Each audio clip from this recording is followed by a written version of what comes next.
course was to update, especially my students from Hanoi in the previous group, those ones who wants to keep going with me.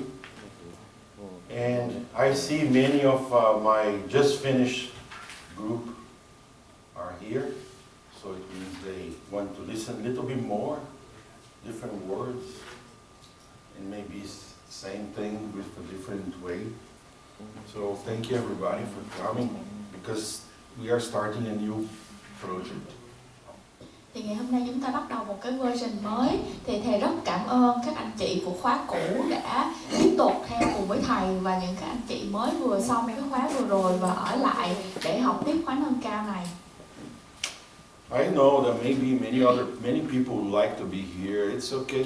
So in the future we have many new courses, and honestly, I will start everything in Hanoi. Okay, I will not start in the south now. I think we have a better support here to make this program, because these new programs involve a lot of clinical aspects.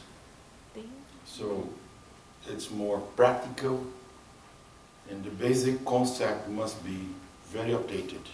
This is the principle of this. Thì thầy hứa là thầy sẽ đồng hành với mọi người và sẽ tổ chức nhiều khóa, nhiều hơn nữa ở Hà Nội, nói chung là ở miền Bắc.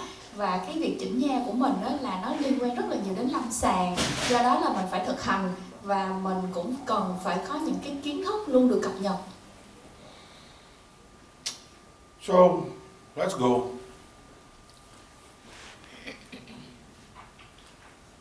Let's understand the most important thing, which is the craniomandibular system. Chúng ta sẽ cùng tìm hiểu về cái hệ thống quan trọng nhất là cái hệ thống hàm sọ. Craniomandibular system is the area we work every day as a dentist. Hệ thống hàm sọ là cái hệ thống mà chúng ta làm việc hàng ngày như là một cái nha sĩ. We should have this information in the first day of our graduation course, but our graduation courses lack of lot of information. Thì chúng ta nên học rõ về cái này, thì khi mà mình đúng ra là mình phải học từ hồi tốt nghiệp chương trình đào tạo nha sĩ, nhưng mà nó cũng có nhiều cái kiến thức vẫn còn thiếu. I will ask you a question. You guys are my friends. I know all of you here. You can be frank and give me the answer. I'm going to ask you a question. How many of you learn about the TMJs in the graduation? Thì thầy sẽ hỏi lớp mình một câu hỏi. Thì ở đây chúng ta đều là bạn với nhau, nên là thầy mong muốn nhận được những cái chia sẻ chân thành. Thì ở đây là có bao nhiêu người đã học rõ về khớp thái dương hàm trong cái chương trình học nha sĩ, học bác sĩ răng hàm mặt của mình? How many? You can ask. Answer, please. How many of you? Người nào đã học về khớp thái dương hàm? Dạ.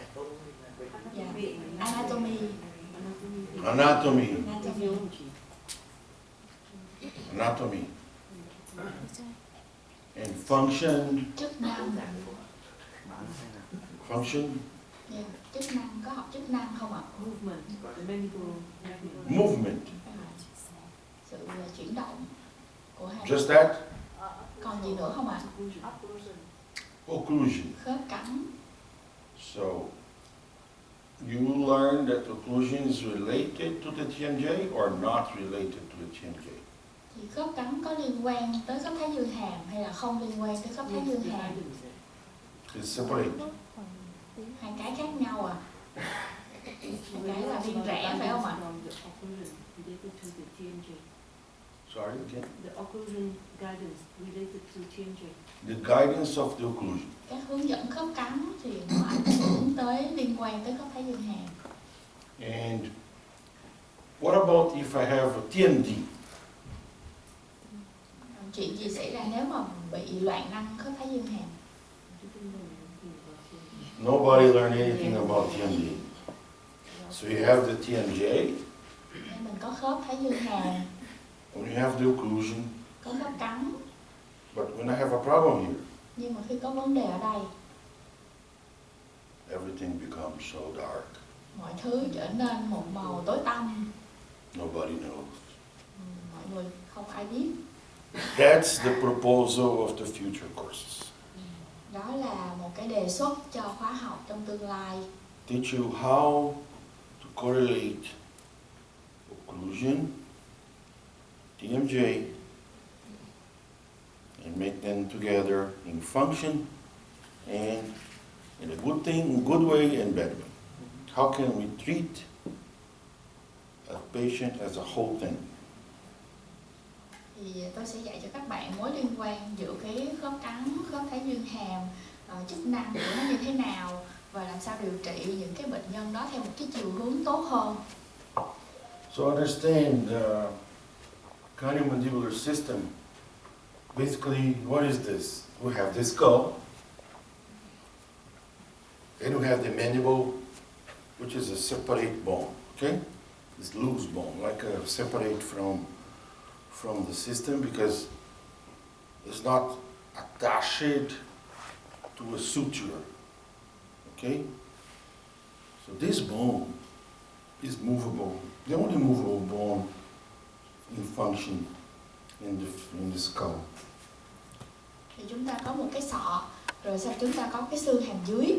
Thì cái xương hàm dưới là một cái xương rất là độc đáo bởi vì nó riêng lẻ, nó có thể di động và nó không có khớp với cái phần sọ bằng những cái đường khớp. Sorry. And I have many things to talk to you those days. This is like a little resume, summary. Đây là những cái tóm tắt về cái nội dung học trong 3 ngày của chúng ta. The future I want to show you how to mount the cases, how to obtain different reference planes, how to use articulators, how to obtain functional registration of the joint. Many things we need to learn to keep going deeper and deeper and deeper. Thì để tìm hiểu sâu hơn về cái phần hệ thống hàm sọ thì thầy sẽ dạy cho mình cái cách mà ghi cái vị trí tương quan trung tâm để lên giá khớp, rồi những cái thông tin gì chúng ta có thể thu thập được từ cái mẫu hàm để được lên giá khớp, rồi mình cũng có thể ghi những cái dấu chức năng để mình có thể đánh giá cái khớp thái dương hàm. So basically, we need to understand that we deal with malocclusion. Okay, so our daily practice doesn't matter what kind of specialty you manage in your office. If you're a prosthopedodontist, implantologist, orthodontist, dentist, GP, doesn't matter. Every day we manage our patients because of malocclusions. Thì trong cái thực hành hàng ngày của mình, cho dù mình thuộc chuyên ngành gì, mình là nha sĩ tổng quát hay là nha sĩ về phục hình, nha chu, implant, chỉnh nha, thì chúng ta đều có một cái mối quan tâm chung là giải quyết những cái tình trạng sai khớp cắn. And the patient is just one single entity. So sometimes the patient has problems. And I cannot make that patient divided in different parts. I cannot break my patient in parts and treat the patient separate problems. Bệnh nhân là một cái thực thể chung, mình không có thể chia bệnh nhân ra làm nhiều phần tách rời nhau ra để giải quyết. For example, the word individual comes from this name means that is indivisible. Okay? This is the origin of the word individual. I cannot divide in parts because it's just one single entity. Thì cái từ mà individual á, nó có cái gốc từ là indivisible là cái từ mà mình không thể tách rời. Thì cá thể, hoặc là gọi chung là cái người, thì chúng ta không thể nào tách rời ra được. I cannot treat the first premolar, forgetting the first premolar belongs to a system. Sometimes orthodontists pull out the premolar. Okay? So this little entity, this little element belongs to a system. Ví dụ như khi mình điều trị một cái răng của nhỏ thứ nhất chẳng hạn đi, thì nó là cũng là thuộc trong một cái một phần trong cơ thể của bệnh nhân. In all cases, they look for you. They have somehow malocclusion. What is a malocclusion?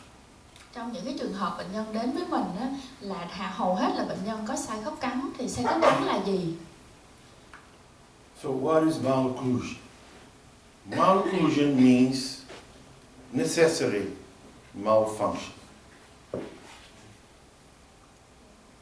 Thì khớp cắn là gì? Và cái sai khớp cắn nó có phải là cái sai về chức năng hay không?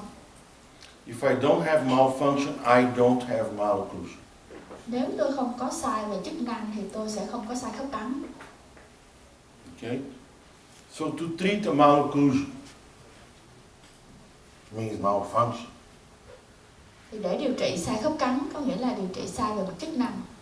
We need to understand many things. Chúng ta còn phải hiểu nhiều điều.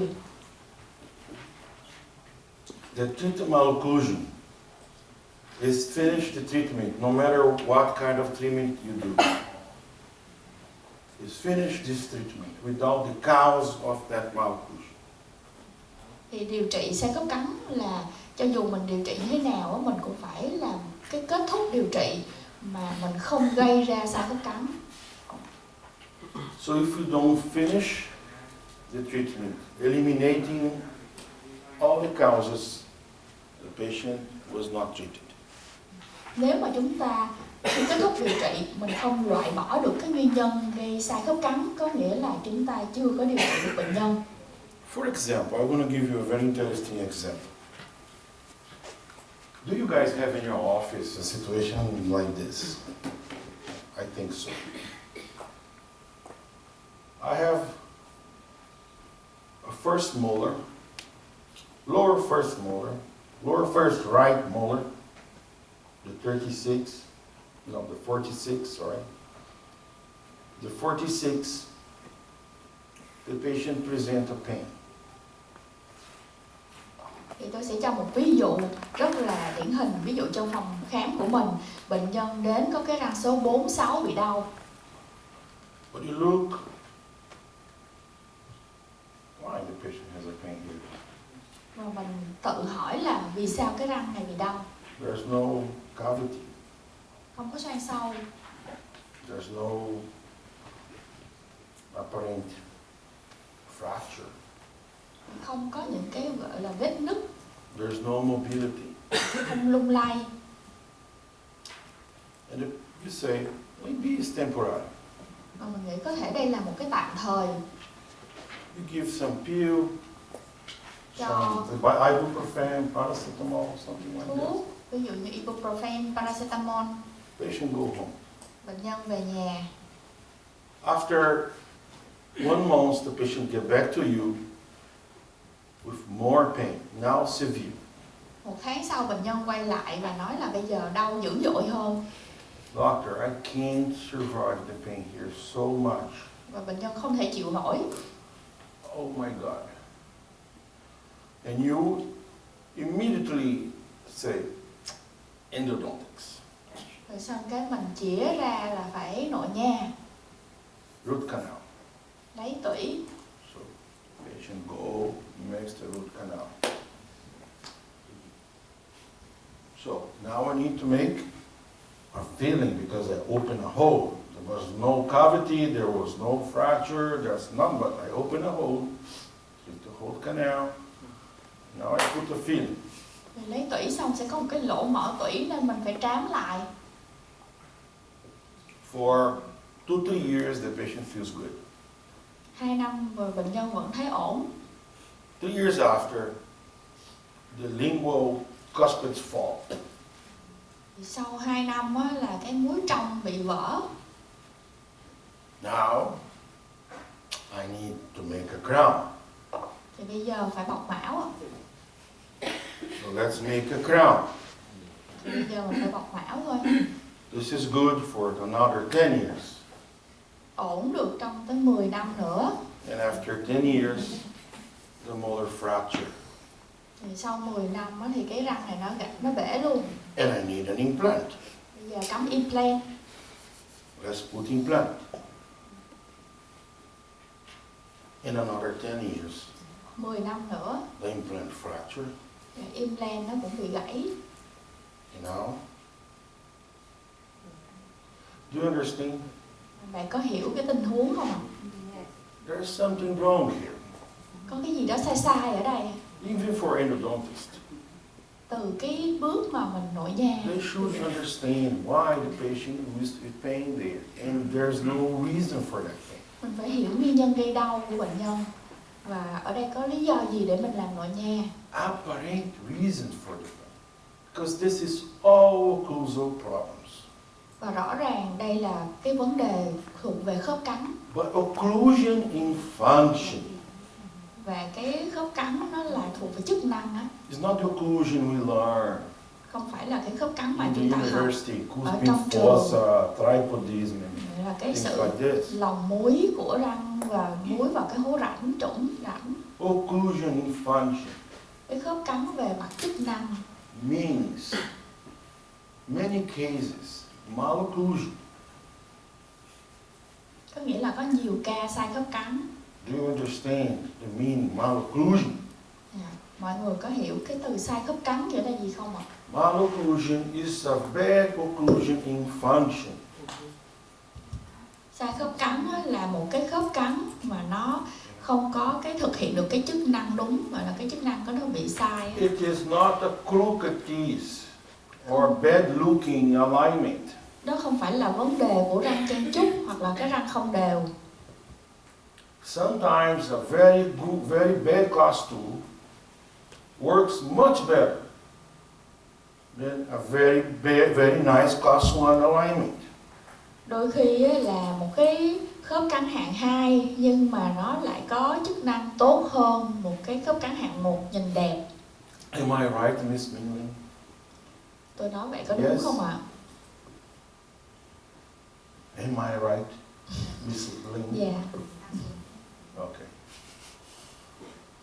So, please have in mind that to understand malocclusion or occlusion, there's a big misunderstanding in our courses. We need to understand this thing in function. Do vậy chúng ta cần phải lưu ý để tìm hiểu về khớp cắn, sai khớp cắn mà thuộc về cái gọi là khía cạnh chức năng. So then what is the cause of the malfunction? Và đâu là cái nguyên nhân của sai chức năng? Now is a circle of connected things. Có nhiều cái vấn đề có liên kết với nhau. And do you start to talk a little bit now? Và bây giờ chúng ta sẽ nói về những vấn đề đó. So, malocclusion basically is where the mutual protection relationship fail in occlusion, where obtaining a nice, let's say organic, but can be any better word, okay? Good functional occlusion didn't happen. Thì khi có một cái thất bại, có nghĩa là cái khớp cắn nó không có cái mối quan hệ mà bảo vệ lẫn nhau giữa các răng á, thì chúng ta sẽ không được một cái khớp cắn tốt. So if the system of occlusion doesn't work nicely together to muscles, ligaments, to the neuromuscular system, the things fail. Nếu mà những cái thành phần trong hệ thống khớp cắn nó không có phối hợp đồng bộ với nhau, từ cơ, từ dây chằng, xương, khớp cắn gì đó, thì cái khớp cắn mình sẽ bị thất bại. And many abnormalities in the contact between the upper and lower jaw happens because when the patient closes the mouth, the teeth will be together. And during this process, many prematurities can happen. Và điều đó nó dẫn đến những cái bất thường trong cái tiếp xúc răng giữa răng hàm trên với hàm dưới, bởi vì khi bệnh nhân đóng hàm lại thì nó sẽ có những cái tiếp xúc sớm. And we call this usually in the modern life, these prematurities happen because we have a lot of posterior discrepancy. Và trong cái cuộc sống mà hiện giờ là mình ở trong một cái cuộc sống hiện đại á, thì nó còn có một cái khái niệm là chen chúc ở cái vùng răng sau nữa. Rất là nhiều người bị chen chúc ở vùng răng sau. I will talk a little bit later, deeper on posterior discrepancy. Và tôi sẽ nói rõ về vấn đề này. And this kind of bad interferences leads to a malocclusion. Và những cái cản trở này gây ra cái sai khớp cắn. So I don't have malocclusion if I don't have interferences. Nếu mà tôi không có những cái cản trở thì tôi sẽ không bị sai khớp cắn. Or prematurities Hoặc là những tiếp xúc sớm. in occlusion. Những tiếp xúc sớm của khớp cắn. This is very important to understand. Thì đây là một cái điều quan trọng mà chúng ta cần phải hiểu. So during the closing of the mandible, there's a pathway. Thì khi hàm dưới ngậm lại, nó có một cái đường gọi là đường đóng hàm. From the first contact to the maximum intercuspation. Từ cái tiếp xúc răng đầu tiên cho tới lòng mũi tối đa.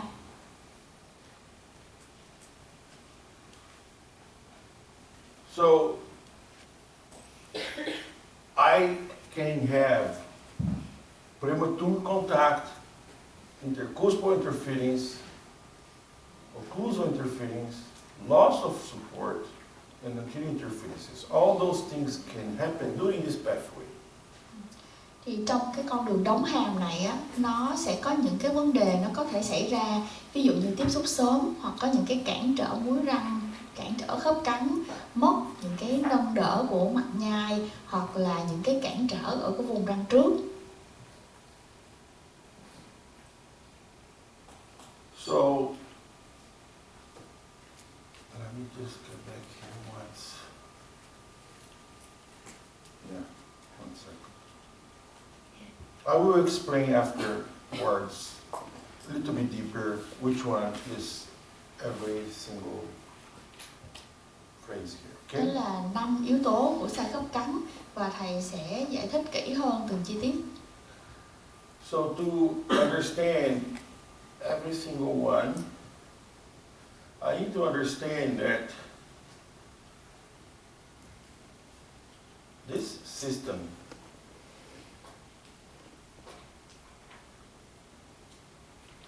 mandible and the skull is connected. Okay? And the mandible belongs to the skull. But this bone is movable. Believe me, it moves. Thì chúng ta phải hiểu là trong cái hệ thống này á, là cái sọ người, thì cái hàm dưới nó cũng thuộc vào trong cái sọ, nhưng mà nó là một cái xương và nó có thể di chuyển. And the mandible being movable, many things happen when the upper piece, which is fixed, touch the lower one, which is movable. Thì có những cái chuyện xảy ra khi mà cái hàm dưới di động, bởi vì cái răng hàm trên đó thì nó đính vào cái xương hàm trên, và cái xương hàm trên là cố định, trong khi răng hàm dưới là nó thuộc hàm dưới và nó di động. And another interesting thing to understand that the teeth are connected to the skull through a alveolar bone system. Và cái răng nó được giữ trong xương hàm nhờ xương ổ răng. If we are a dentalist, we have the basal bone only. Nếu mà bệnh nhân mất răng toàn phần á, thì mình chỉ còn phần xương nền. And it's funny to understand that in here I have a little gingival covering, and this poor guy here has no teeth. Và ở bên trên xương nền thì cũng có phủ một phần nướu, nhưng mà cái người mất răng toàn phần không có răng. I'm going to ask you a question. This guy here, when this patient close or move his mandible, and he goes to maximum intercuspation, Thì thầy hỏi là khi cái người mất răng toàn phần này đóng miệng lại, cắn lại á, thì có vô cái lồng mũi tối đa không? where is the limit? Đâu là cái giới hạn của cái việc đóng hàm? So he's going to close. Thì bệnh nhân hãy đóng hàm mà không có răng ở giữa. No teeth. Where is the stop? Thì bệnh nhân này sẽ ngừng ở đâu?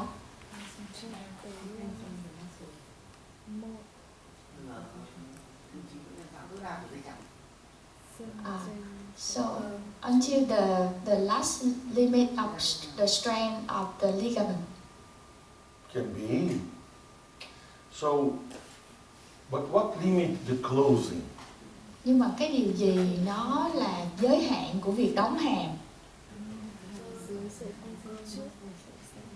Muscle. No. Không phải cơ. For example, what limit my arms to close? Điều gì làm cho cái tay mình có thể co lại? I try to put this portion here Muốn ép thêm nữa. because I am very strong, Vì tôi rất là khỏe, super strong. siêu khỏe luôn. Clearly, this muscle impede me to go here. So the limitation I have is my biceps, my muscle. Thì mình có cái cơ bắp ở đây á, là tới đó là nó chặn lại rồi, đâu có thể đóng thêm nữa. Là hai cái cơ chỗ đó nó gặp nhau, nó đụng là tôi không đóng thêm. I can't. Tôi không thể gập thêm nữa. Here, the patient close. Ở đây thì bệnh nhân mất răng toàn phần, đóng lại thì sao? Do you ever see a class 2 dental guy? Bạn có bao giờ thấy một cái người mà mất răng toàn phần mà class 2, No. class 3, hạng 3? They're all around now. Mình không thấy mất răng toàn phần đóng lại là hạng 2. Someone's even played, they can put the gingiva on the nose. Họ đưa luôn lên, đụng luôn được mũi. Right? Why this is happening? Vì sao họ làm như vậy được? Because what limit the closing? Những cái gì mà ngăn chặn cái việc đóng hàm, tức là giới hạn cái việc đóng hàm, Are the teeth. là răng ạ. If the patient has no teeth, Mà bệnh nhân thì không còn răng, it's free. nên là nó tự do luôn. It's free. Very free. Until the ligament hold. Thì nó sẽ nhờ vào cái sức giữ của dây chằng. But now if I put the teeth, Bây giờ mình để răng vào. now I put the teeth. I'm gonna make this guy here. Send to Dr. Lin. Basilin office, and she will make a denture, very nice denture for you. gửi cho bác sĩ Linh làm phục hình tàn phần.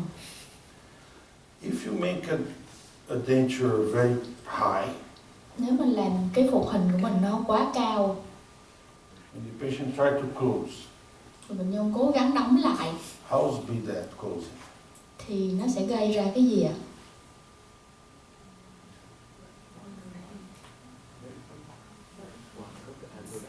Yeah,